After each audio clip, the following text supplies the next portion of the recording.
Okay, let's get back into it. On a similar note, it doesn't work in the same space, but it kind of functions along the same lines. And I just need to find it. Oh, hang on one second.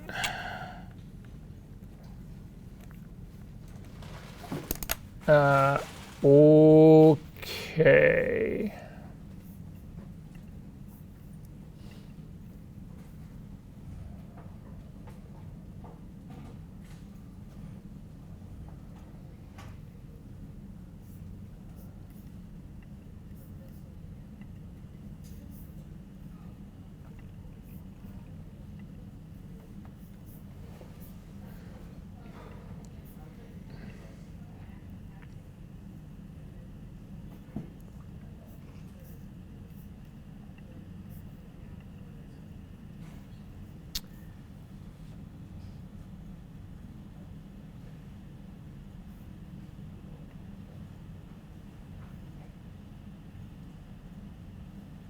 Yeah, okay. If you can go to your session 9 files, and inside of session 9 there is a folder called perspective, and inside that there is a file called perspective building distortion. Can everybody find that? So again, we are in week number 9, session number 9, inside a folder called Perspective. There's a file in there called Perspective Building Distortion. If you can open that guy up.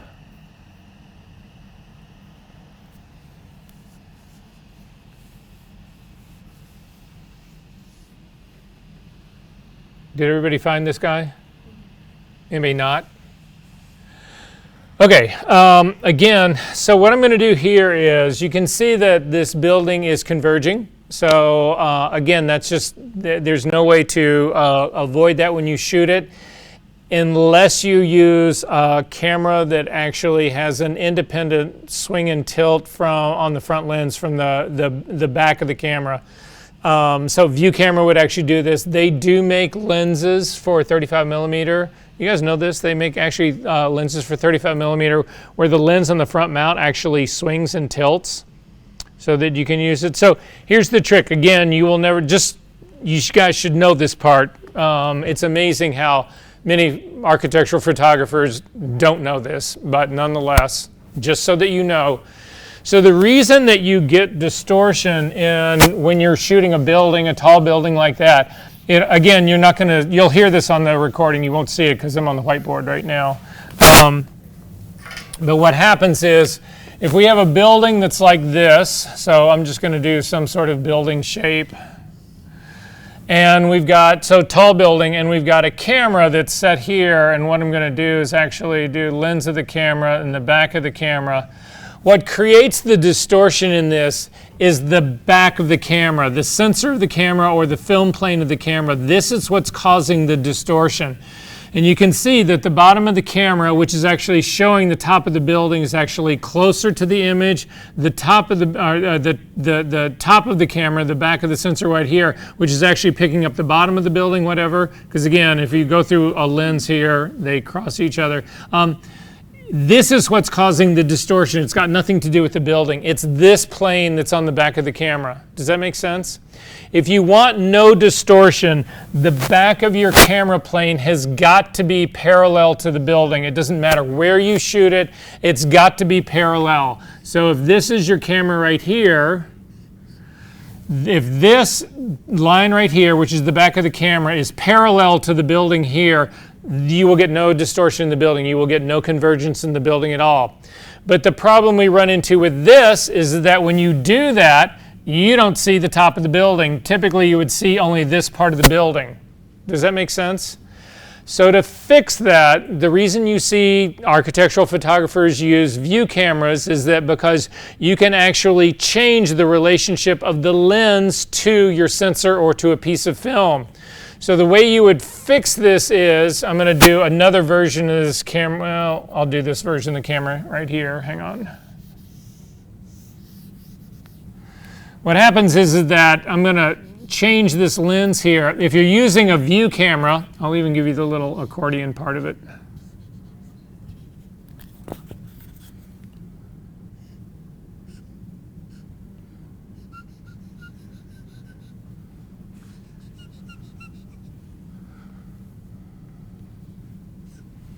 Does that make sense? So what I've done now is I've shifted the relationship of my lens up. So now what ends up happening is, because that's been shifted up, is this is now my angle of view here is what's actually reading onto this. So I'm breaking that relationship between. But the trick, or the thing that matters the most, is that you are keeping this back parallel to the building, and then you'll get no convergence. They make lenses for 35mm cameras that do not have that little accordion in them, but they allow you. So if you imagine this is a lens, and this is my camera plane right here. It allows you to actually shift this up and down, which works just like a view camera does, to actually be able to shoot stuff like that without having the convergence in it. But this is a class that's about Photoshop and not about shooting with view cameras. So we can fix the convergence on this building, and this is how you do it. So again, we're going to make a duplicate of this layer. So Command-J to actually make a duplicate of it.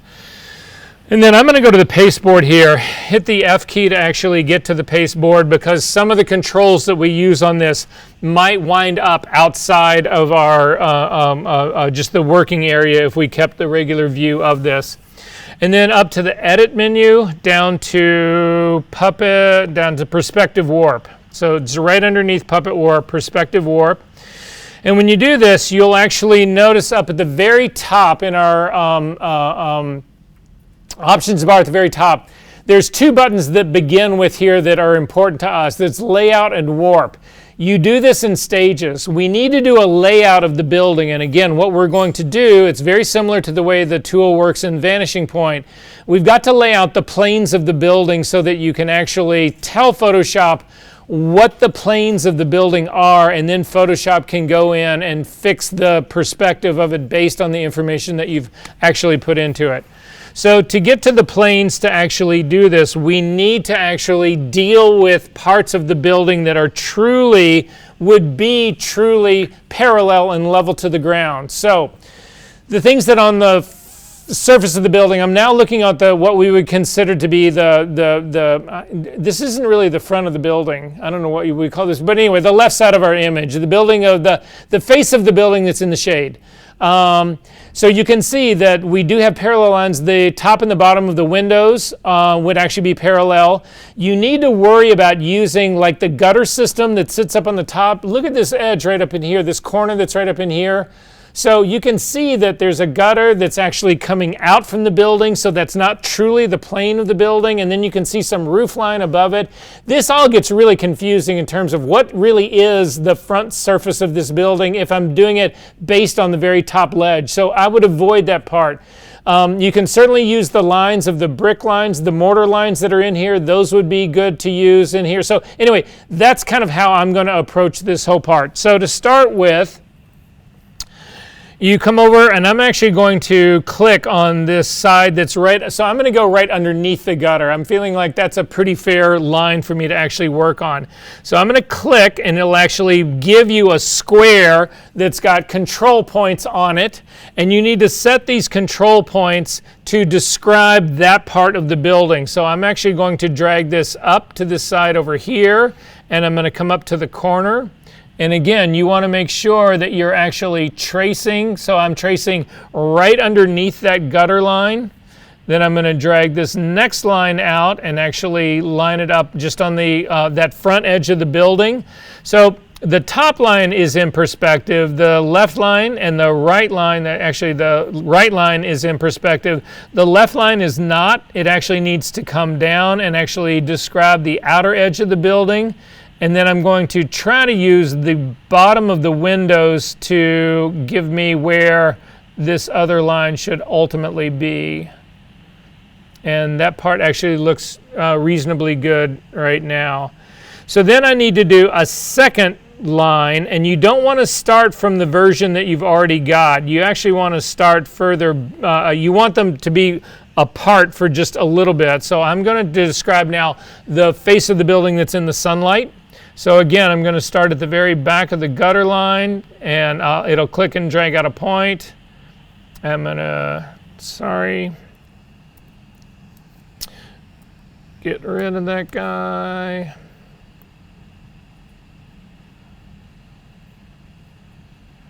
All right, be that way.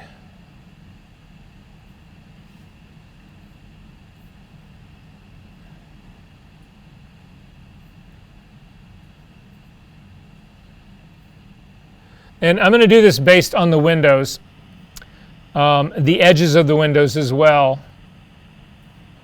So I'm describing just those window parts. And you can see right now that it actually, again, it's described. I need to readjust the back.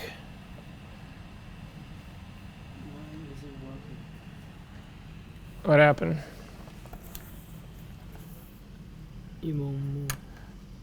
Yeah, it's your clicking points that are in the back. So cancel out of here. Hit that's all right. That's all right. And then go right back into it.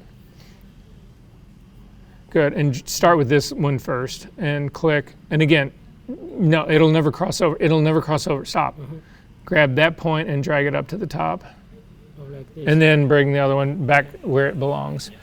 Okay, you can do the same thing that we've got on this if you hold down the Shift key and click in the middle line. So I'm clicking sort of right in the middle of the grid that I've got on the sunny side of this. You can click and you can drag this down.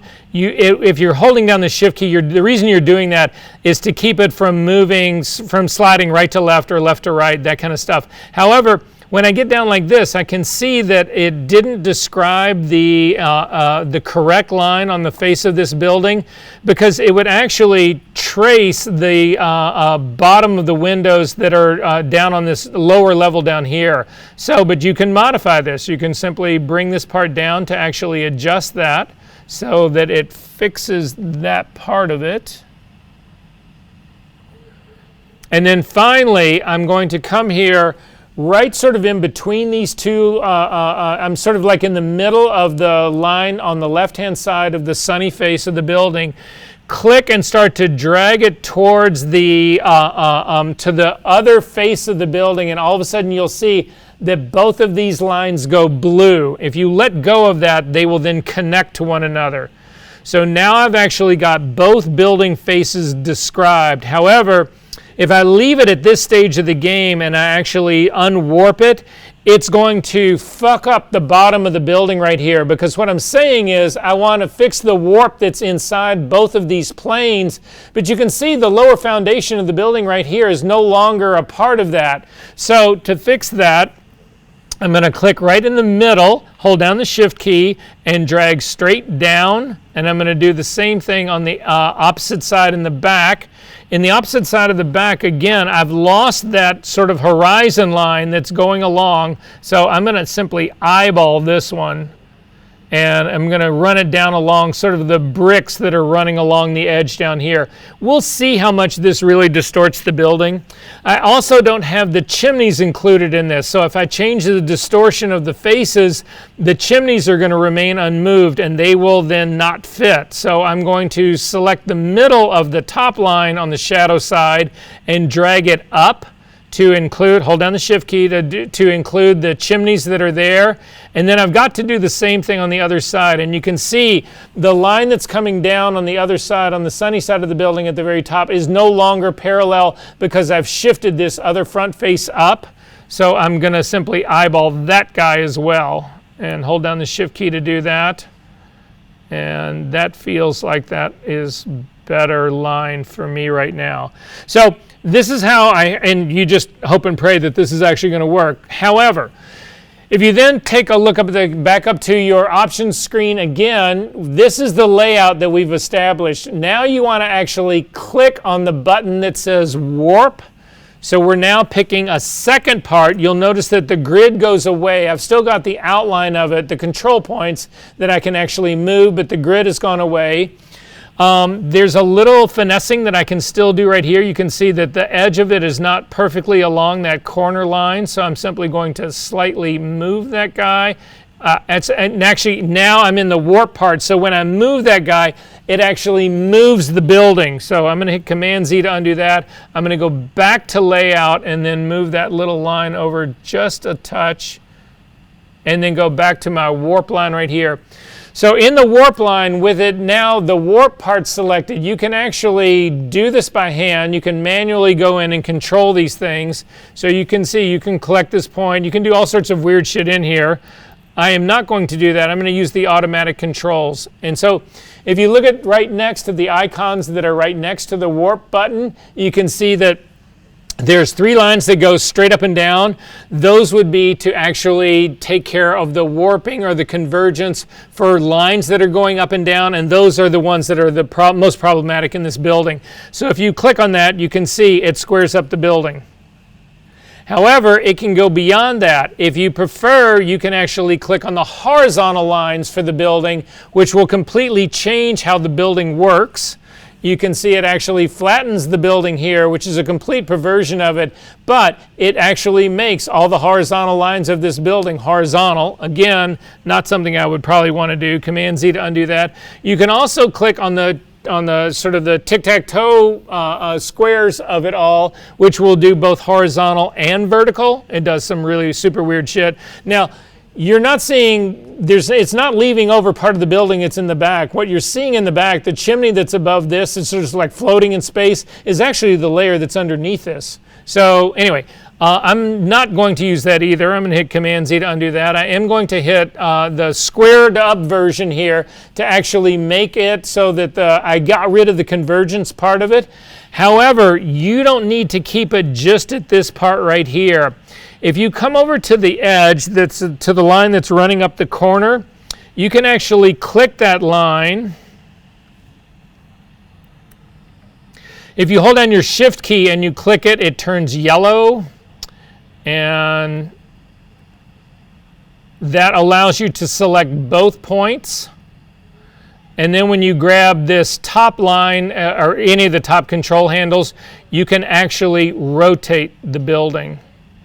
If you hit Command-Z to undo that, hold down your Shift key and select the second line. So I've now got both of them selected. I can actually crank the building all the way to the side. I can bring this side along with it. Actually, I'm going to leave that there. Or I can go in the opposite direction. So you can actually twist the building in perspective, and I can create the sunny side. I can make the sunny side basically now much more dominant, the front of the building part. Does that make sense, everybody? Yeah, so anyway, I would go ahead and say OK to this. If you want to accept it, click on the check mark to say OK. Turn off the one that's underneath. You can see it's distorted the entire edges of the frame here. So this would be something that you would go in and fix, probably using Content Aware. That's how I would do it. Again, you'll notice if you turn off the blue that you don't have those parts anymore.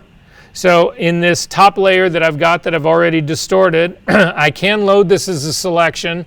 So if you come up to the select menu and you come down and you say load selection, you can actually pick the transparent areas and say OK to that. So you can see it's a quick way to get the transparency part loaded. Then I'm actually going to expand the loaded part. So the select menu down to modify, we're going to expand it. Well, 15 pixels. We'll see how well that goes. That didn't work for me, so I'm going to hit Command-Z to undo that. This has actually selected the image content, not the transparent areas. To actually get them selected, go up to the select menu, come down to inverse, and now all the transparent areas are selected. And then up to the select menu, and we are going to expand it. I'll leave it at 15 pixels. We'll see, because again, I'm going to use Content Aware Fill to fix this, but I need it needs to be selecting part of the actual image, and it is. And so then I'm going to see what Content Aware Fill will actually do.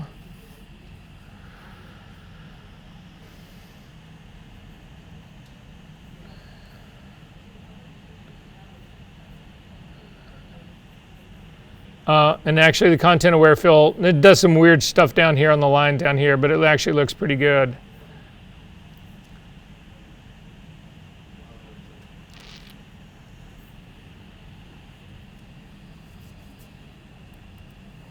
And now I've got a rotated, perfectly correct building with the clouds still filled in, the sky filled in, the whole 9 yards. Make sense? Questions about this? This is extreme, what we're doing here. The stuff that most of you guys would end up doing would be just to, you know, basically square up a wall or, you know, anyway. Questions about any of this?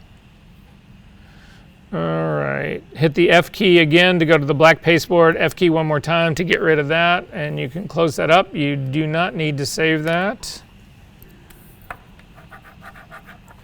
Anybody in here scanning film? Anybody in here have any ideas that they might scan film? All right, I got 2 of you, but I should show you how this works anyway. So there's a film scan. You should all know this because, again, even if you're not planning on ever scanning any film for yourself, if you decide you're going to do a side hustle as a retoucher and you get somebody who only shoots film and they want to scan it and it's up to you to actually go in and retouch it, this is going to be invaluable for you to know this. So if we go back to our class number 14, there is a TIFF inside that folder called Jenny Scan. If you can open that up.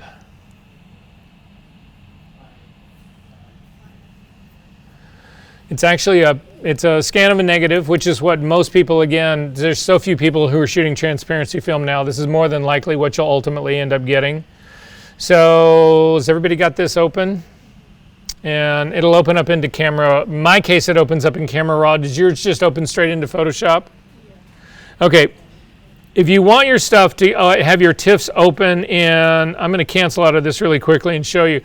If you want your TIFFs to open, your TIFFs and your JPEGs to actually open up in Camera Raw so that you can use some of the controls in Camera Raw first, you can actually change your preferences to do that. To do that, go up to the Photoshop, come down to Preferences, and then all the way down to the bottom of your preference to Camera Raw. It'll open up the Camera Raw preference dialog. You can also do this from inside of Camera Raw. This has actually been added to do it on the outside, so this is actually a good thing. If you click on File Handling, one of the options on the left-hand side, in the drop-down menu, you can set up the behavior for how JPEGs or HEIC files. The HEIC is Apple's JPEG version that they do with their iPhones. Anyway, you can actually click this drop-down menu and you can say, okay, when I double-click on a JPEG, I do not want it opened in Camera Raw. I just want to go into Photoshop as a baked file. All JPEGs are baked files regardless. If you do automatically open JPEG and HEICs with settings, that means you have to have done something to that JPEG first, and then it will open in Camera Raw. Or finally, you can just say automatically open all of them in Camera Raw, and they will all open that way. In my case, I've got automatically open all supported TIFFs in Camera Raw, and that's why mine opened up into Camera Raw. But at any rate, it doesn't matter because I'm just going to go straight into Photoshop anyway. So here in Camera Raw, I'm going to hold down the Shift key so it opens just as an object. There's no advantage to having this open as a smart object. So my first move to actually create this, to actually have this work, is to make a duplicate of it. So Command J, and then just invert it, Command I. So when you do the inversion of this, it'll invert it. You end up having a kind of a washed out version of this, and it hasn't done a great job of getting rid of the anti-aliasing layer on here. The anti-aliasing layer is why this thing has got, if you think of most negatives that you work with, they all look orange. The reason that orange exists is it's an anti-halation coating. And what that basically means is that when you shoot a picture with a piece of film, film is clear by definition. Well, I mean, it's not clear, but it has transparency to it. What you worry about with film is that when light actually hits the piece of film, any areas of the film that are not end up being opaque, the light will actually pass through the film and hit the back plate of the camera and turn right around and come back through the film a second time, which will soften or defocus your image. So they put an orange coating on the back of the film so that once the light has gone through that, it hits the back plate, it tries to come back through, it blocks it from coming back in, so you don't get that double second faint exposure. But it fucks this stuff up to do this. So we need to actually fix the color and the saturation, both of this. And to do that, we're going to add a curve on top of this. So just add a regular curve on top of this. You will see on this curve that you end up with, not only do you have a curve on here, but you've got a histogram that sits right behind it. We need to actually leverage that histogram to get the maximum tonal contrast and color white balance out of this that we can get out of this. So that's what I'm gonna do right here. You do this on a channel by channel basis. So go to your red channel to start with. And then we're going to hover over you don't want to hover over the black point here. You don't want to do the black point here. What you want to do is you want to use I don't even know what this is called, the little arrow point that's underneath it. Both of them will actually move this curve, but only one of them will give you a preview of what you're doing. So if you hold down your Option key and you click on the little guy that's down at the bottom, your entire image will turn red because I'm actually doing the red channel. If you do it hovering over the curve itself, the 0 point of the curve, hold down the Option key and click, you don't get anything. So again, hold down the Option key, click on that little triangle part, and you want to start dragging it to the right. You need to keep it as low down as you can possibly get it. And what you are looking for is you are looking to start to get shadow tone. You will see shadow tone will show up as black. Now, in my screen that you can see right now, I've got a black line that's on the right-hand side. That's actually the edge of the film. That's not shadow detail as far as the image goes. The shadow detail that's as far as the image goes is showing up just on the left-hand side. Now, I don't want to bury my shadows. This is actually going to make that shadow stuff right there jet black. I need to back this slightly off until that black area just begins to disappear and then let go. We've now set the shadow point for the red channel. We now need to do the highlight point. So again, do not use the highlight of the curve. Do not use that 255 point. You want to use it using the little white triangle that's at the bottom. Hold down the Option key, click on that, your image will go black. Now you need to drag it towards the left until you start to reveal image detail in your image. And you can see when I get to like input of 197, I'm starting to get the backs of the flamingos on that. You again need to back that off till they just begin to disappear. You've now actually set the black point and the white point of your red channel only. We need to do this same process for your green and for your blue.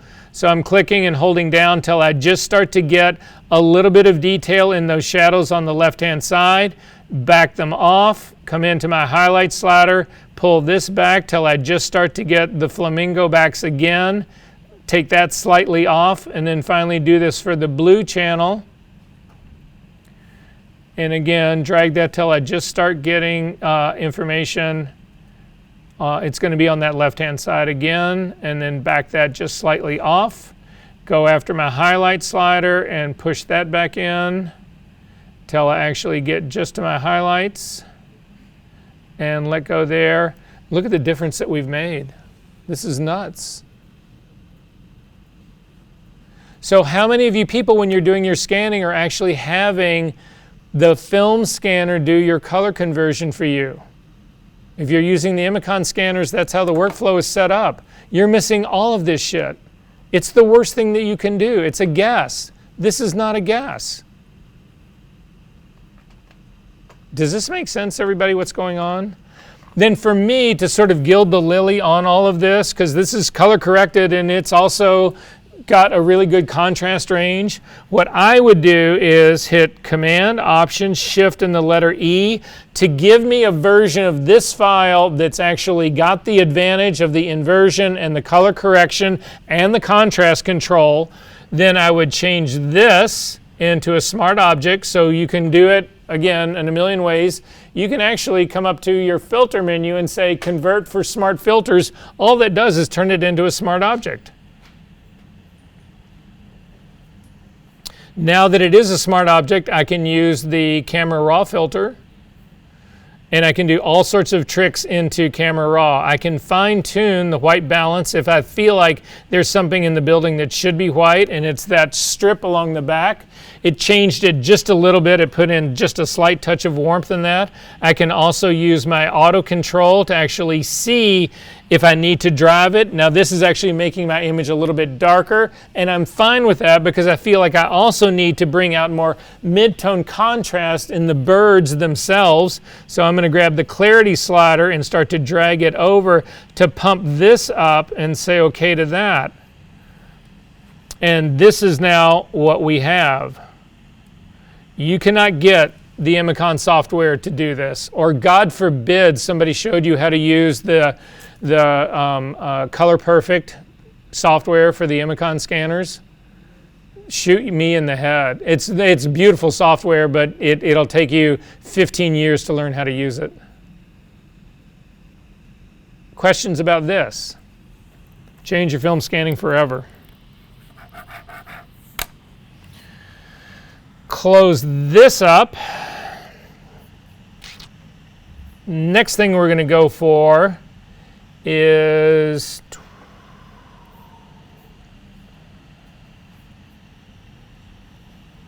in your folder number 13, there is a file in here called cheerleaders.psd. Can everybody find that and open that one up, please?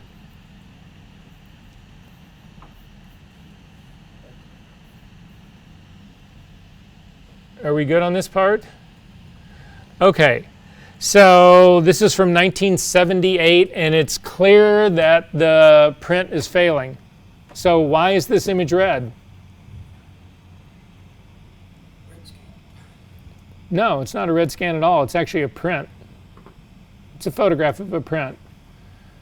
But remember, we've talked about this before, about the imperfection of inks in the real world.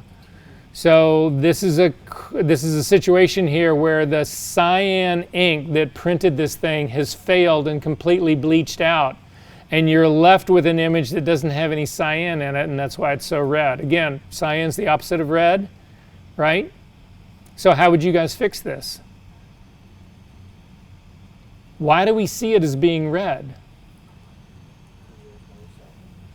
I'll show you why. I need everybody, click on your green channel. And this is the black and white version of it. And if you look at this, you say to yourself, well, this has got a lot of detail in it. It's got, you know, I can see it basically has detail everywhere in this image. Again, green channel is detail. Click on the red channel. It's missing all the detail. So you guys are lucky, and you live in a world of Photoshop where they have layers. And layers are designed to only manipulate channels. That's where layers came in. But in the original versions of Photoshop, there were no layers. You manipulated the individual channels. And so that's what we're going to do to actually fix this guy right here. So to do it, what I'm missing is I'm missing detail in this layer. And because this layer is actually almost white, again, this is the mask for the red channel. It's letting all the red light in. If I reintroduce detail to this, then I can actually start to remove some of the red because I'm putting density back into the channel where it's all missing. Does that make sense, everybody, what we're going for here? Or have I just lost everyone? You guys are already fucking on vacation. You are like, okay, this is in your mind, this is already June 1st. And you are like, you know, you're at the beach or hiking in the woods, or you're like as far from Columbia College as you could get. This is our last class, guys. Stay with me for it's. We only got like an hour and a half left to go, if that. So just hang in there a little bit longer, because when you need this and you think, oh fuck, I remember Versa went over that and I didn't pay any attention because I had visions of some tropical beach with a pina colada and half-naked women on it. So anyway, come back.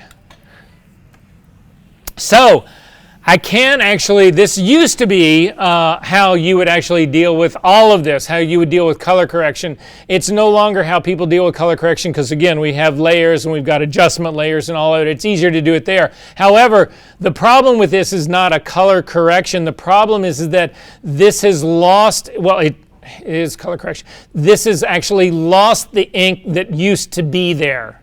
That's the problem with this. So I can't go in here with a curve and just say, okay, I need to add a bunch of blue to this. I mean, you can try it. If you click on click on the RGB version at the very top, we can actually come up here and we can add a curve to this, and we can go into our red channel and we can yank it way down, and you can sort of say, okay, well, that's starting to bring something back in, but it's still got a really serious red cast to it, whatever. There's no way we're ever going to be able to truly fix this using just curves, because there's a part of the color spectrum of this that is missing. It was there at one point, but over time it has faded and it's missing. And so that's not a color correction problem I can fix in a conventional way. I can't just go in here and say, okay, I'm going to add a bunch of cyan to this and make it work. So I'm going to throw this curve away. To fix this, you need to start by selecting the problem channel. So it is the red channel. So you want to select the red channel. You need to make it highlighted like it is right now. However, to see this actually work, I need to be able to see the entire color of the image. So you want to click on the eyeball that's right next to the RGB color channel. You don't want to select the RGB color channel. You want to make sure that the red channel is still highlighted, but you do want to have the visibility of all the colors in here so that you can see how this ultimately works.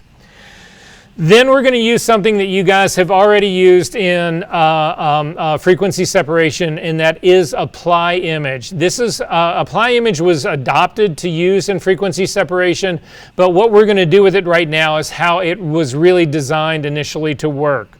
So if you come up to the image menu, down to apply image, a dialog box will actually open up, and in the dialog box you will actually see there's two parts to this. There's a top part and a bottom part here. I want you to look at the bottom part first, and you will see that it is the target channel is the cheerleader.psd red channel.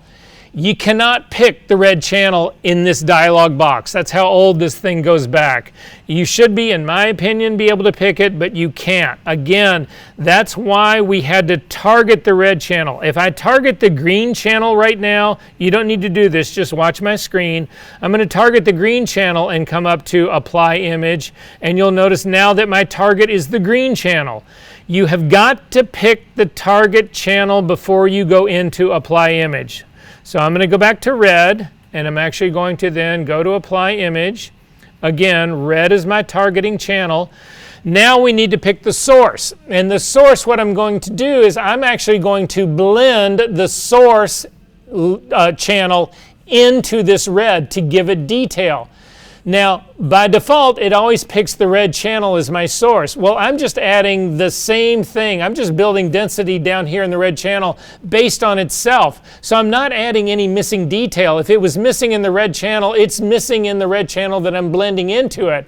Where I know I actually have really good detail is the green channel. So I'm going to click on my drop-down green channels, my drop-down source, and I'm going to pick the green channel instead. And you can see now, look at what's happened to your channel right down here.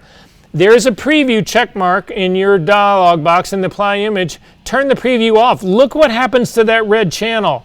With it off, the red channel is extremely light. It's got very little density into it, and that's why so much red is actually hitting this image. But when I blend the green channel into it, it picks up an enormous amount of tone. actually too much. This has now gone overboard. This has now become cyanic. So again, the opposite of red. I've added so much density into this red channel that I've carried this too far. However, I don't need to, I also need my blending mode. In most cases, it's going to be multiply. You can go through under blending modes to actually see if something else comes in. But if you go to color burn, it's too extreme. If you do a linear burn, it's too extreme. Darker color won't change anything for you. If you go into the lighten group, it only makes things worse. It's actually going to open up that screen even more, make your image even more red, so it's not the lighten group. If we go into the contrast group, again, it makes it too extreme in here. My shadows are all blocked up. That's not going to be my problem. So I'm going to go back up to multiply, which is giving me the, sort of getting to the color that I want. But then I'm going to change the opacity. I don't need to hit this with 100% of the green channel. So I'm going to hover over the word that says opacity to get my scrubby slider, and I'm simply going to start dropping this down in terms of its tone till I get a neutral color. I'm not looking for anything else here but a neutral color. So once I get down, I'm looking at the building that's around it. Once I get down to that sort of like 67% here, this is actually giving me a good image here. I like the way that this is beginning to look here. So I'm going to go ahead and say okay to that. Now, this is a destructive move. What was my mistake? I did not make a copy of the back, so I'm going to hit Command Z to undo it, hit Command J to actually make a copy, and then run the exact same thing again. So up to the apply image, you've got to select your red channel to make it the target, turn on the eyeball for the RGB, up to the image, down to apply image, and it actually is sticky. It remembers this is all in it, and I'm going to go ahead and say okay to that. So this is now the difference in what we've actually done. And again, you can't do this any other way. We have restored detail in the red channel that was missing. Does that make sense, everybody? Then finally, I would convert this to a smart object. So again, the top layer is selected, filter, convert to smart objects, say okay, and then run camera raw filter on it. So filter, camera raw filter. I can see what a different white balance will do, so I'm going to look at the door and see if that helps. That puts in way too much blue, so I'm going to say no to that. I'm going to try the steps. Still too much blue. I'm going to undo that. I'm going to try the type. Still too much blue. I'm going to undo that. I'm going to leave this exactly where it is. Does not need white balancing. However, I am going to click on auto to try to change this, and I'm off to the races. Look at the difference and how fast that is. So somebody shows up and says to you, I've got 1,000 photographs of my family. They've all faded out and they're all really red. Can you actually fix them all? And I would say, sure. And then I would try to figure out how much would you guys charge to fix 100 photographs that had faded too red? No, we got to make a sane number here. So I'm going to let's do 50 photographs. What would you charge?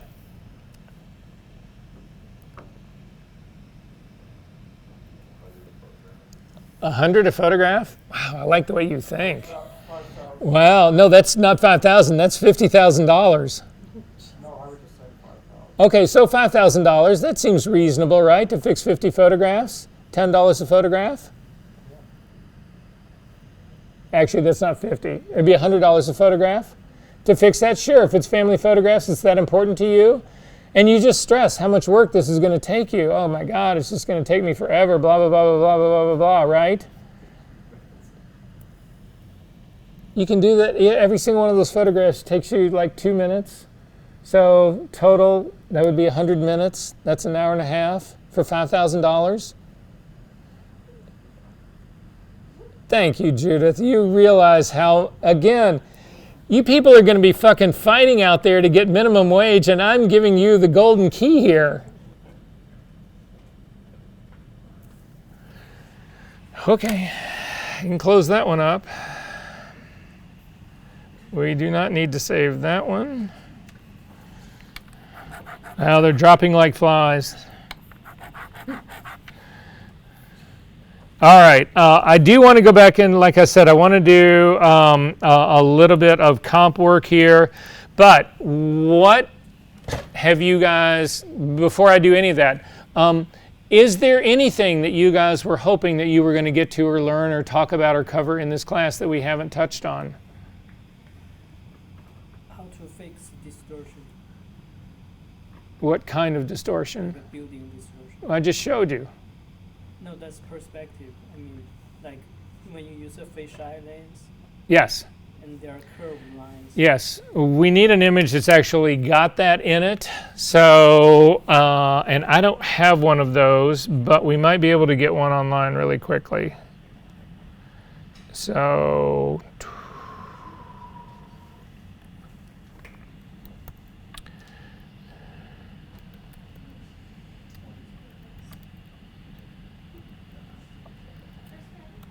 shoot.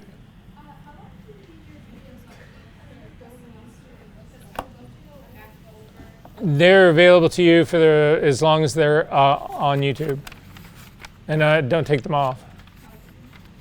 What I don't do, I used to keep all the versions of every class on there. The last version of this class is on my YouTube channel, and this version is on it. In all likelihood, next semester I will throw away last semester's version, keep this semester's version, and do the next version of it. But if anything fundamentally changes, like when I go in and rewrite something new, like I've really focused more on frequency separation in this class now, that if you were to look at it 5 years ago, frequency separation was far less. If you were to look at it 10 years ago, it didn't exist. So, but they'll be there. Okay, hang on 1 second.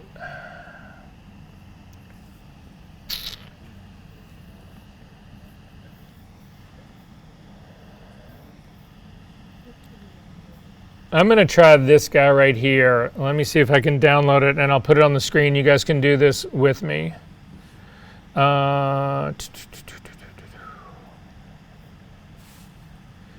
It's a stock photo, so even though it's got shit all over it, it doesn't matter. It's really the fisheye part you guys care about.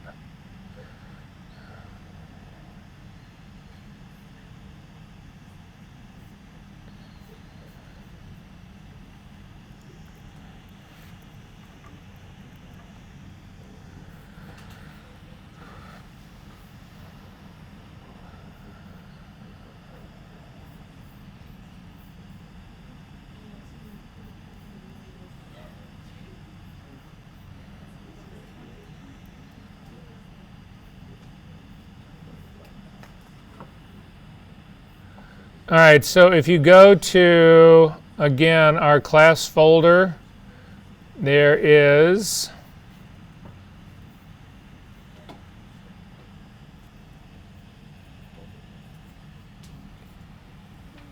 there's now a file in there called fisheye JPEG. If you want to do this with me, copy that file.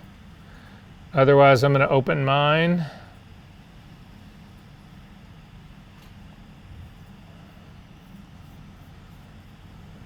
So does anybody who wants to do this got this thing open? All right. Again, I'm going to make a duplicate of this. So Command J.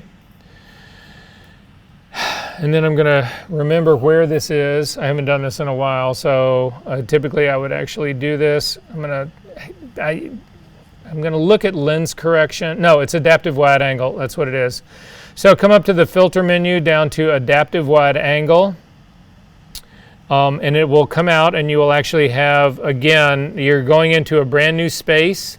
Up at the very top, you've got tools that will allow you to actually draw lines, which is what we need to do. And I'm going to start with the building on the far right side, and I'm going to click on that and drag down a line, and you'll notice it puts a curve in the line. So I'm actually going to drag this down and click to set another point. You'll see it actually puts controls on that. I'm going to do one for the building that's in the next part, and you'll see it still will curve down. It's actually tracing the line of the building. I'm going to lay that one in. Then I'm going to do the other side and the other building. again, all the way down. And again, you're tracing that edge of the building. And then the same thing on the building next to it. And then finally, the building that's in the center is pretty much the same in all of this. I'm going to check the drop-down menu correction here. We'll put in perspective, and that actually makes it even worse. We'll try auto. There is no profile for this. It's looking for the lens itself. We'll try full spherical. That's not giving me any control at all, so I'm going to go back to fisheye as well. And it begins to try to scale this. And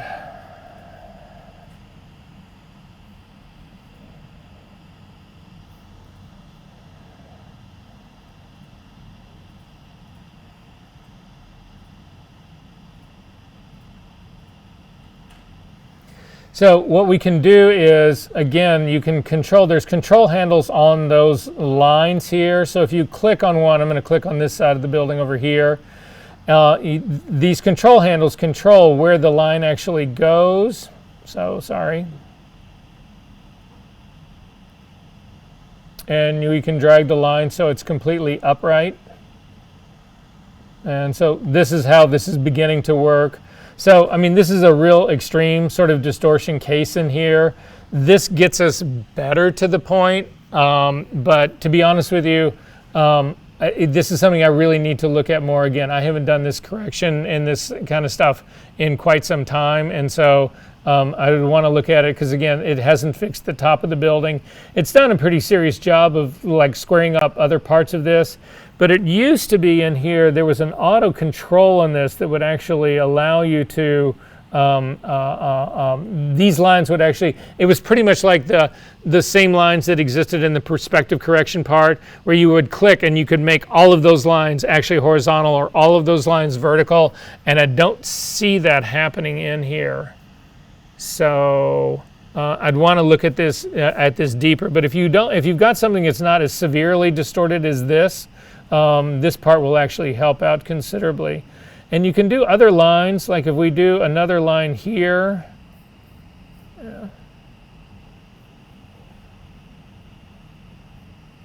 To come up on the side like this, then again, that's going to correct that line.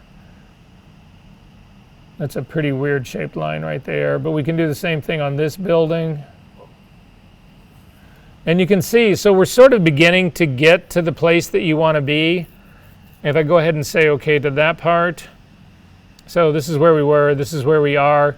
Again, we would need to continue to work on this, but there might be more to this, but that's actually, take a quick look in there for the adaptive wide angle lens part, because this is where you want to play that game. Other things that people are interested in that we didn't go over. Okay, if that's the case, then what I would like to do is do a couple of more composites and then we will call it a day. So you should still have the composites that you downloaded, the assignment 9.1 and 9.2.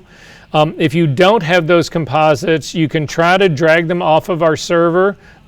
These have had their permissions corrected, but again, our server does really weird shit to things, so I can't promise you anything there, but we can certainly try.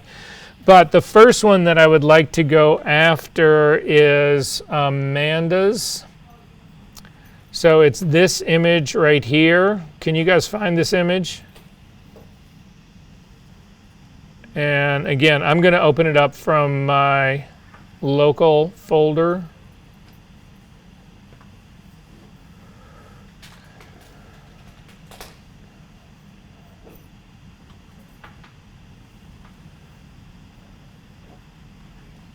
All right, so do you guys have this, if you want to do this? Okay, so the first thing I'm going to do is I'm going to get rid of the shadows,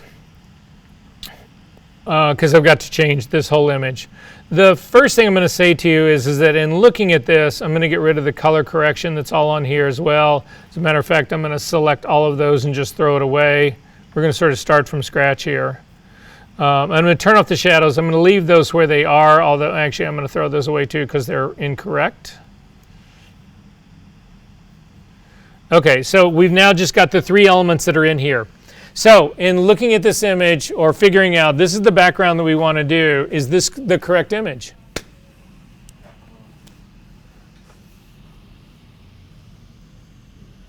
We've got a yes. Anybody else? So describe the lighting on the girl. Pretty hardcore light coming from the left side to the right side. She's in pretty deep shadow, right? Describe the light on the background wall. Flat. Describe the light on the floor. Flat. So is this the correct girl? No. But you don't have that option. You're not given the option. Then somebody didn't come along and say, oh yeah, well, you know, you have to use this background, right? Let's put the square key in the round hole or something like that. So can I change the lighting of the background? Again, do not think about this as only modifying your figure. You can modify your backgrounds as well. All we're hoping to do is get both of them together at the same spot. So to do that, I'm going to turn off the girl. I'm going to come down. On the floor in the background, the problem I've got with the floor in the background right now is that they're separate layers. I can do some things on that, but I kind of want to bring this all together to make it one sort of layer. But actually, I'm not going to do that. We'll go ahead and do these separately until I have to put this thing together. But I've got the girl turned off. I'm going to select the floor, so we've actually got the floor part is selected. I'm going to add a curve on top of this. So just add a regular curve on the top of that. A quick way to do dodging and burning or to do really fast moves to make things lighter or darker, instead of using the curve, because the problem with the curve is if I grab the middle of the curve and drag it down, it makes all of my midtones darker, but it doesn't change my black point and it doesn't change my white point at all. I want the whole thing shifted as if it's an exposure move. So to do that, I'm going to tear off that point of the curve. Instead, I'm going to use blending modes in this. So I'm going to just change the blending mode of my curve from normal to multiply. And you can see it makes the entire image darker. But this doesn't really help me out either, because this just gives me the same thing that I had going on. It's still flat, it's just darker. What I need to do is introduce the lighting, the gradient part of it. So to do that, hit the G key to get the gradient tool. In the options menu that opens up at the very top, you need to click on the drop down and get to the basics and open up the basic gradient. And you want to go foreground to background color. So you need to select that first of the gradient types in here. Then in terms of the type of gradient, I've still got a radial gradient on mine selected from when I made shadows earlier. I need to make this a linear gradient. So I'm going to click on the linear gradient. And now if I actually click, again, I'm working on the mask of this curve. If I simply click on one side, drag over to the other side, hold down the Shift key so that it restrains my movement to only horizontal, and let go, you'll see that it put a gradient on there. However, it's made the left side darker and the right side lighter. So I need to, if I want to drag in that direction, I need to start with black as my foreground color. So hit Command Z to get rid of that gradient. Hit the X key to make black your foreground color.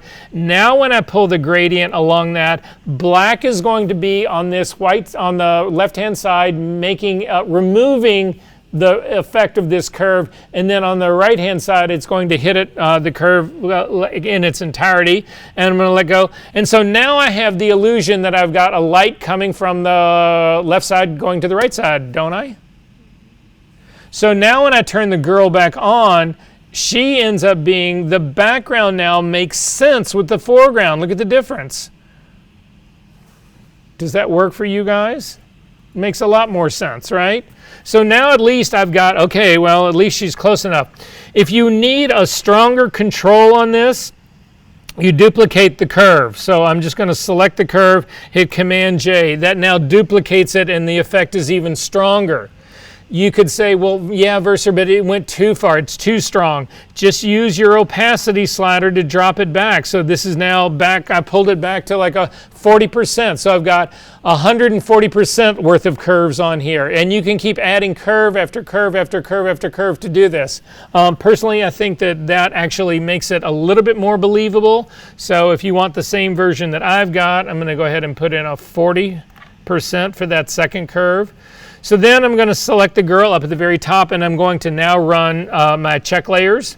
So over to my action menu, find my check layers in here. I'm going to click on it and go ahead and run it. I'm going to turn off the color check layer part of it all, and I'm going to turn on my luminosity check layer, and I'm going to see how I feel about this. Now in this case, I feel like the girl is she's way too light. She's standing out way too much out of this whole background scene. So that part isn't really working for me. So again, I'm going to change her. I have options here. I could actually lighten up the entire background if I felt like that was the issue here. However, I feel like the darkness on this side, on the right-hand side of the background, is actually matching the dark shadow part of her face.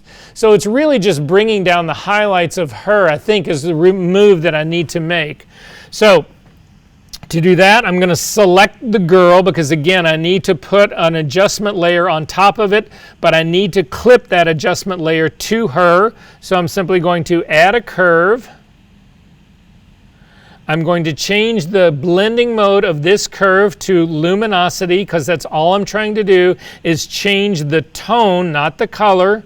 And then finally, I'm actually going to clip this to the girl so that the curve only impacts the girl. So I'm going to hover between the two layers, the color correction curve and the adjustment layer and the girl itself. Hold down the Option key. I get changes my cursor to the little square with the arrow pointing down. I'm going to click on that. So now this curve is only impacting the girl.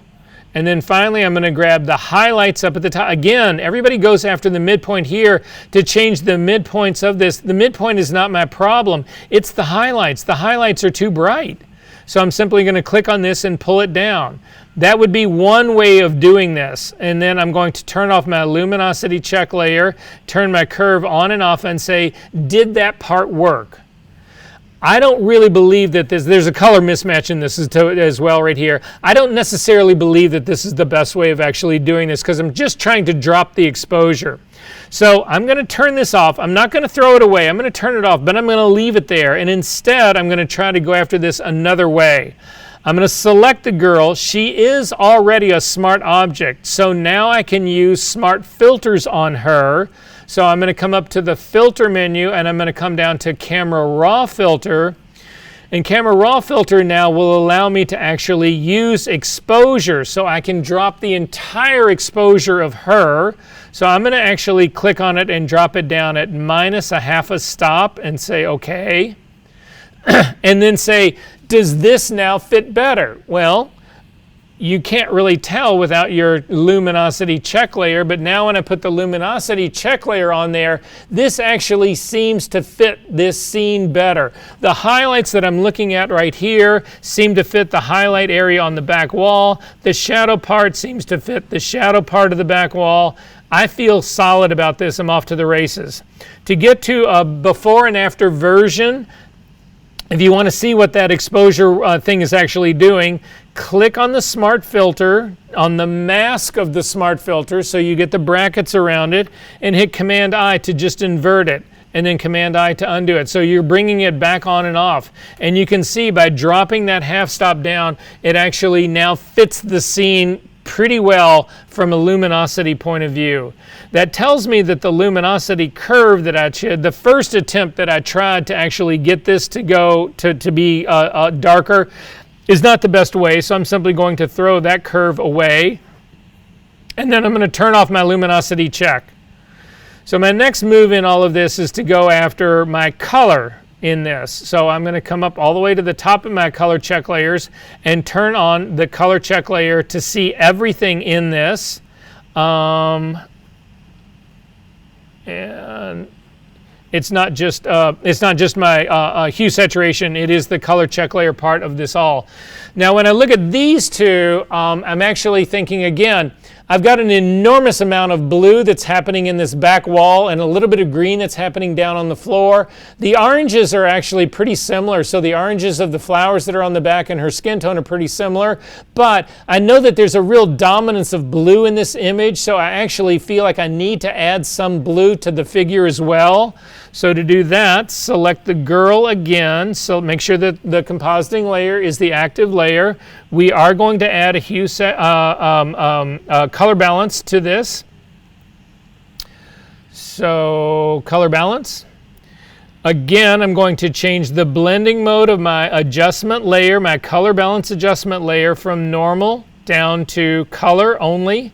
And then again, I'm going to clip that to the girl by holding down the Option key, hovering between the two layers.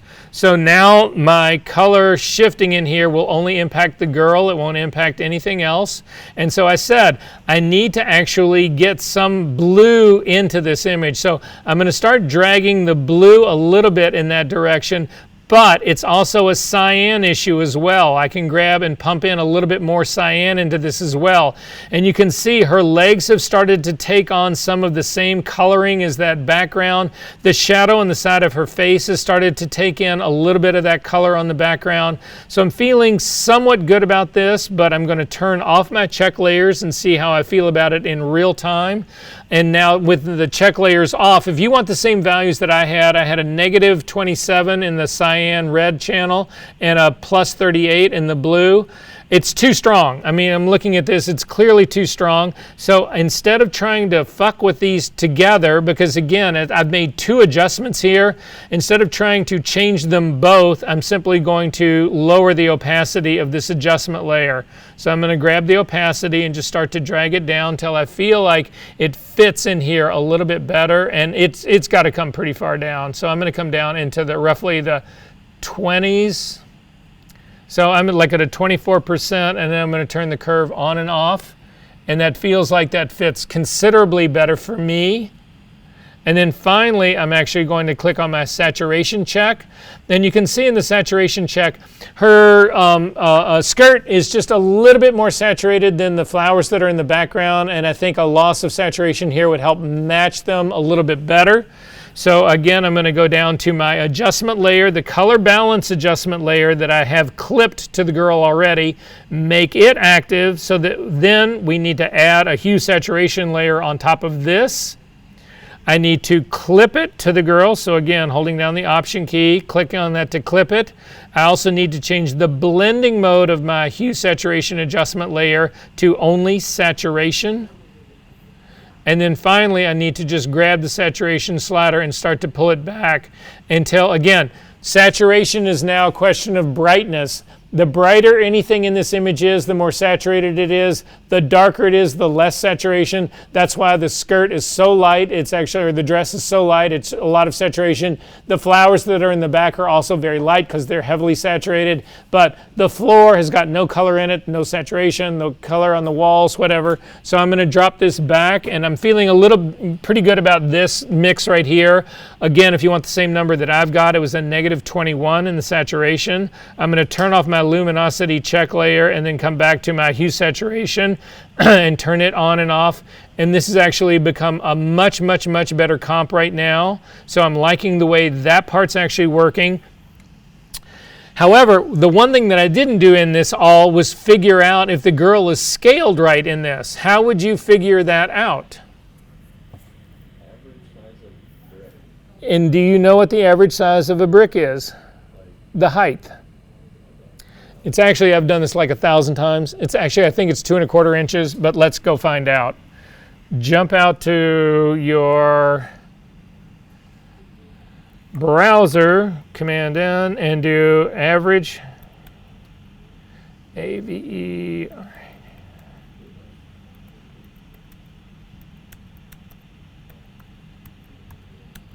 I'm going to put in US because it'll be different.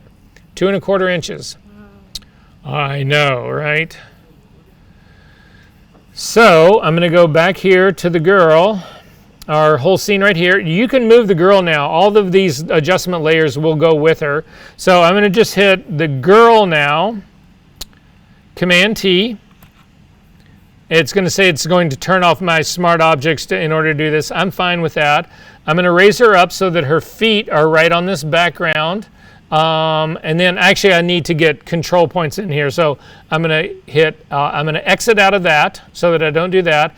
And I need to find out where her height should be on this back wall. So on my little piece of paper, what I know is that a brick is 2 1/4 inches.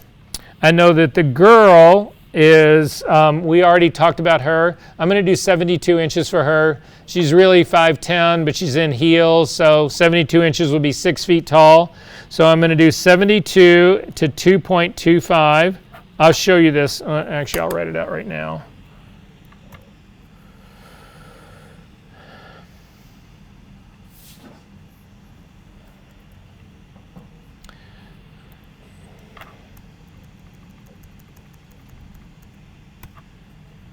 All right, so I do 72 is to 2.25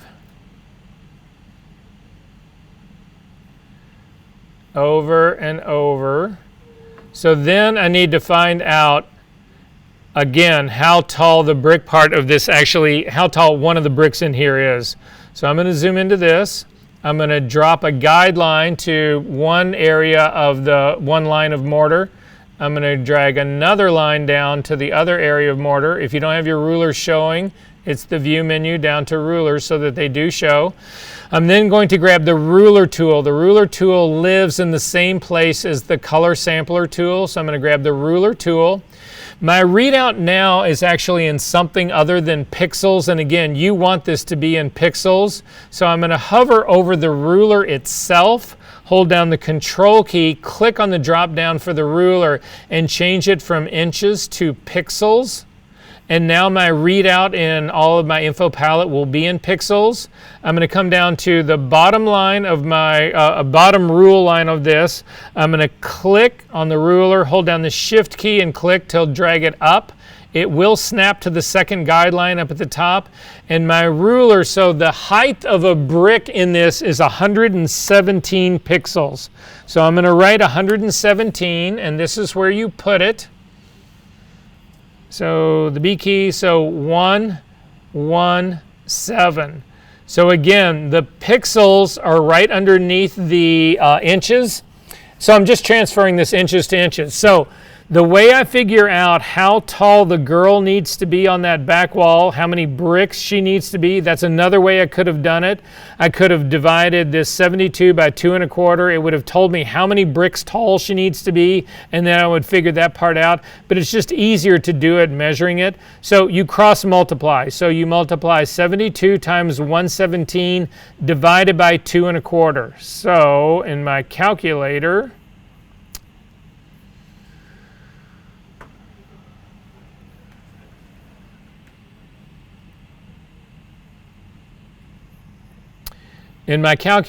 I am going to do 72 times 117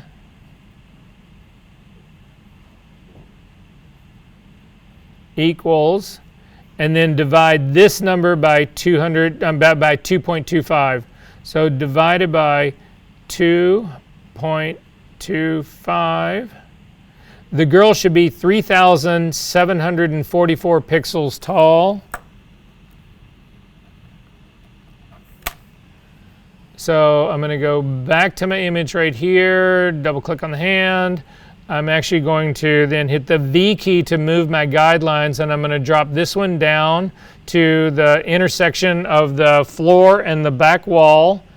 Grab my ruler tool, and I'm going to click and drag straight up, holding down the shift key, and I'm looking for a readout of 3,700, sorry.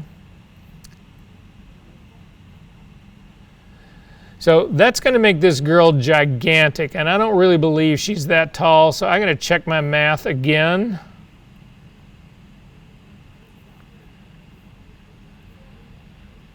So 72 times 117 divided by 2.25 equals 3,744. Much as I would love it not to be, it is.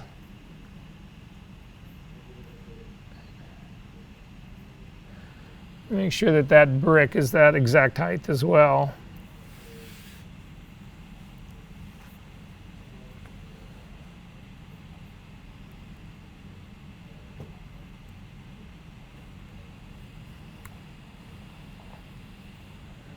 Yep.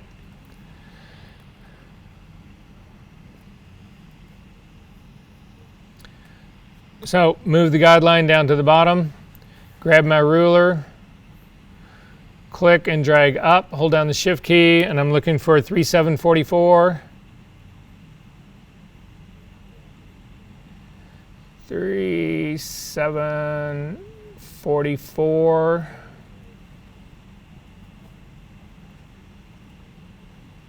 I'll leave it at 48, fine. So this is now the size that my girl needs to be on this back wall. So I'm going to drag a guideline to it. Select the girl. Hit Command T to transform her. Move her back to the back wall. Click on the link between width and height. And click and drag her up till she actually gets as tall as that, but I can't even see where that is. Huh.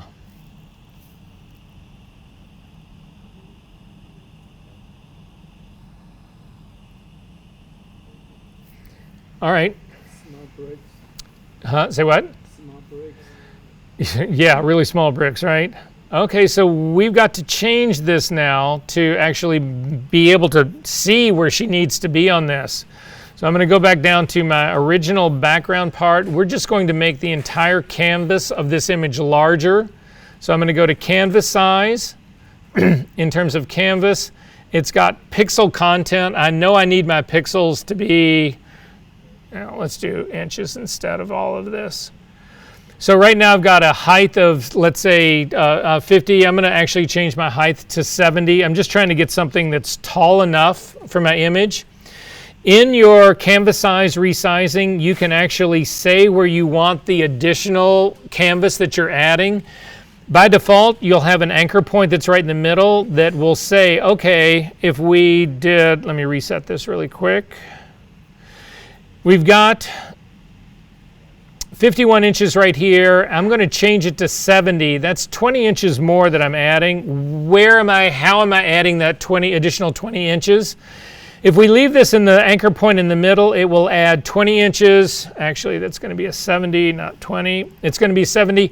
It'll add half of it to the top of the image and half of it to the bottom. I don't want that to happen. I want everything up on the top. So I'm going to click on the anchor point at the bottom so that everything gets added to the top. We're not changing the width at all, but you could do that as well if we were making this a wider image as well, or a wider canvas, not an image. This is just the canvas that it's on. You could actually change this as well with, again, the anchor point in the middle. Half of the additional width would be on the right, half would be on the left. If you wanted everything on the right-hand side, you would click the anchor point here. If you wanted everything on the left-hand side, you would click it there. So that's what this anchoring is all about. All I'm doing is adding height, and so I'm going to click and I want all the height on the top. So I'm going to say OK to that. Now I can scale the girl, or I can actually get her big enough. Hopefully I will actually be able to see this. So back up to the girl, Command T to select this, say OK. Drag her so her feet are at the very bottom right here. Again, click on the link between width and height, and then drag to actually add this up to the top. So she is scaled now correctly on the background based on the bricks. So I'm going to go ahead and say OK to that. However, I also need to bring her forward in my image. I'm going to bring her up here to the front in the image. So I can scale this in perspective now.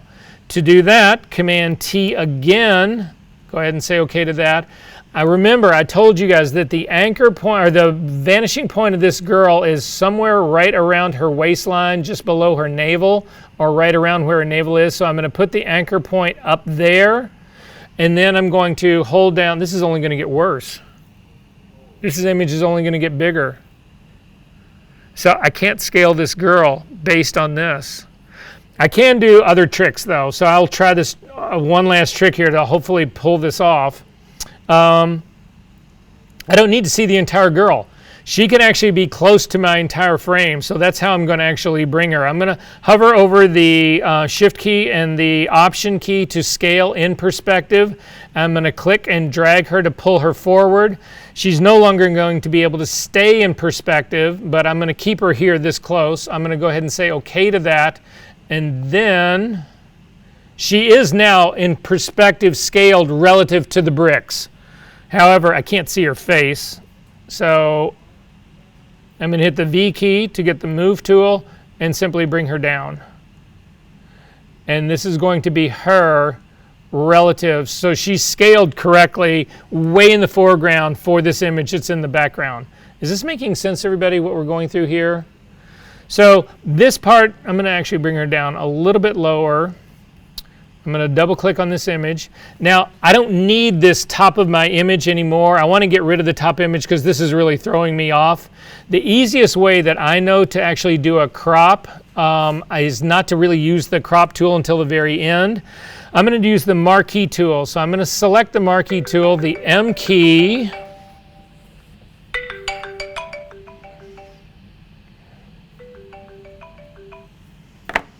I'm going to simply click and drag it down for the entire part of the image content. So the marquee tool is now on this image. Then select the crop tool, and you'll see when you do the crop tool that it changes your drop-down menu from ratio or blank to selection, and it puts your crop tools right on the marching ants, and then you simply hit OK to that to do the crop.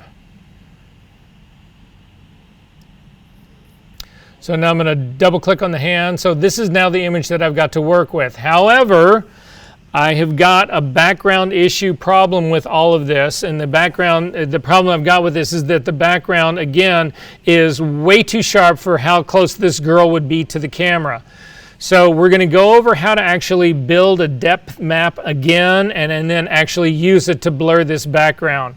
So I'm back in my image. I've got all of my color layers on here are good. I'm going to get rid of my luminosity or all of my check layers. I'm going to just select them all and delete those. They've done their job.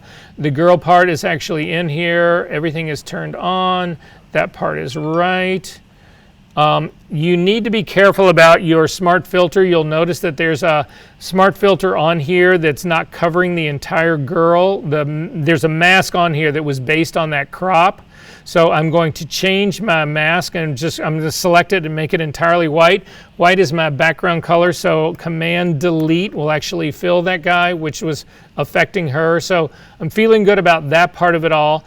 So to build my depth map, what I'm going to do is I need to make a selection of the girl first. So I'm going to hover over the girl, hold down the Command key and select to make it a selection. And then I'm going to come up to the select menu, bless you, and come down to save that selection and call it body. And say OK to that. Command D to deselect. Then I'm going to use, again, I'm going to add another blank layer on top. First off, I'm going to do a merge of this because remember, depth map only works. You can't do a depth map on different layers. It's got everything has to be together in one layer, and it cannot be a smart object as well. So I'm going to select my very topmost layer. I've got to do a merge stamp version of everything visible. So Command, Option, Shift and the letter E will do a merge stamp version of this. Then on top of that, I'm going to add a blank layer. I'm going to then come over to my channels palette and Command click to load the body as a selection. And on this blank layer, I'm going to fill it with black. So again, black is my foreground color. Option Delete will fill it with black. Command D to deselect. I now need to add a gradient on this that shows me where it starts from focusing in the first part of it to not focusing in the back part of it. So again, as we start to travel along the floor will be sharper the closer it is to the girl, and it'll be softer the further we get to the background. So to do that, I'm going to add an adjustment layer on the top of this. I've already got one line on here that lets me know where the wall is, so that'll help judge where I need to put this gradient to again, build up my depth map. So on top of the girl, I'm going to add an adjustment layer, and it will be a gradient, not a gradient map, but a regular gradient. When this opens up, in the drop-down menu for the gradient part, you need to change this to go from, right now it's set to do foreground to transparent. You actually need it to go black to white. So I'm clicking on this black to white. You could do foreground to background, but only because my foreground and background colors are black and white. That part's fine. Click outside of this to get that flyout menu to go away. Then we're going to change the style of the gradient from linear to reflected. This will then give me a way to actually have, again, I'm not going to be able to use the bottom part of this gradient on this image because the girl is she's all the way completely forward. So my floor is simply going to start to lose focus all the way to the back wall to lose focus on the back wall. I know that this line right here is where my back wall starts. So with the gradient selected, I'm just going to click on it. You can move the gradient up and down, and I'm going to move this down to where I actually get part of the darkness on the floor that's right by the girl. I'm actually going to drag it down a little bit more. And then as I go back, I hit this back wall, and then this white area will be completely soft. However, that being said, I can change the scale, will change how quickly this gradient either happens or doesn't. So if I start to actually drag my scale, it's easier to see the scale change when you've got it, when you can see it all. So if I change my scale like this, you can see it's actually making the gradient tighter, much more narrow. So again, I'm looking to have this actually drop back. It's supposed to be black in the very, very, very front part of it right here, because that'll be really close to the girl. And then I'm going to scale this up till it goes back and my gradient drops off right at the back. So this is now going to be the gradient that I need to control the floor and the background in my gradient map, and I'll say OK to that. Then I'm going to simply put the girl on top of this, and this is going to be my depth map. Remember, the girl needs to be in focus, the floor right by her needs to be in focus, then it needs to fade as we go to the back wall, and then the back wall also needs to be out of focus. Are we good on this part? Feel like half the class is left, but that's okay. I know who's really the people in this who care. Are we close to this? Has anybody followed this at all? Okay. So simply come over to your channels palette and you can copy any of these, either the red, green, or the blue channel. It doesn't matter which one it is. I'm just going to drag the blue channel down. I'm going to double click on it and call it depth map. And say OK to that. And then all of this stuff, it's done its work. I can throw away the top layer. I can throw away the gradient. I don't need those anymore. This I'm going to rename focus. And again, unfortunately, we can't do this as a smart object. It doesn't work that way. But again, we'll still at least be able to complete this. Up to the filter menu, down to the blur gallery, down to actually the regular blur, not the blur gallery, regular blur, down to lens blur. It'll actually open up the image back in my screen right here. In terms of my source, my depth map, click your drop-down menu, and you actually need to pick depth map. It knows that it's that, because these are, if you take a look at this, this is all of the channels that I've got other than the RGB channels. I've got a body in there, that's when I saved it, but the one that I need is the depth map. And then in terms of the, again, setting my blur focal distance right here, it's already set up to do that. But if you click on this set focal point, you could actually drop it on the girl. She would be at sharp, but you could also drop it on the background. And what that'll do is it'll defocus the girl in the background sharp now. Or you can click on the girl. This will now read the depth map and defocus the background. And then it's a question of the radius slider will control how extreme that soft focus is or how sharp it is. And again, this is not simply blurring the image the way a Gaussian blur would do it. This is actually physically recreating a lens in Photoshop and actually pushing this depth through that lens and giving you the result of what a lens fall off a lens depth of field would actually be. That's why this is so much more effective. Does that make sense? You can also, we don't have it here right here, but if you did, if you had bokeh that was happening in the background, if you had highlights that were really giving you a bokeh around that, you can change the shape of the bokeh by changing all of these controls right here. The blade curvature has to do with the shape of the aperture blades. There's a number in here somewhere. Where is my, oh, actually the drop down here, this is the actual shape that is made by your aperture blades. So if you click and do this drop down menu, you can have apertures that have they have more than 6 blades. You can go to an 8 blade aperture. It's a more expensive lens. So if you think about doing the number of blades that are in an aperture here, if you want to emulate what would be a more expensive lens, you would go to a higher aperture count. So I'm going to go down to the 8. It will actually change again how the focus happens, because this has got everything to do with recreating that synthetic lens, that the lens that's actually happening in here. I'm going to go ahead and say OK to that, and you can see this is where I'm at right now. Now looking at this focus here right now, I'm feeling like we've lost too much of the warmth of the girl. I'm going to turn this off really quickly, and I'm going to go back to my color blend, my color balance tool right here, and I actually like it better without the color balance adjustment on here. I am going to keep the saturation drop on this, but looking at it, I might actually pull it back a little bit. I knocked 21 points off the saturation. I'm going to cut that in half. So it brings it back. It feels like it fits that background a little bit better to me now.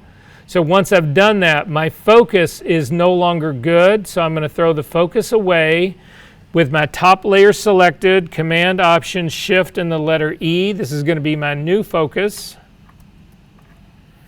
And then again, up to the filter menu, down to blur, down to lens blur, and it's sticky. It will remember what's going on in here. It will remember that it is the depth map, that it was the 8 blade octagon right now, and I'm going to go ahead and say OK to that. And this is where I think the image should actually be. Questions about this? All right. I feel like I've beaten everybody up here enough. Are there any questions about anything? Guys, you got 20 minutes. This is the end of this class, other than our critique. Anything? I will see you guys next week. We are doing critique here in this room.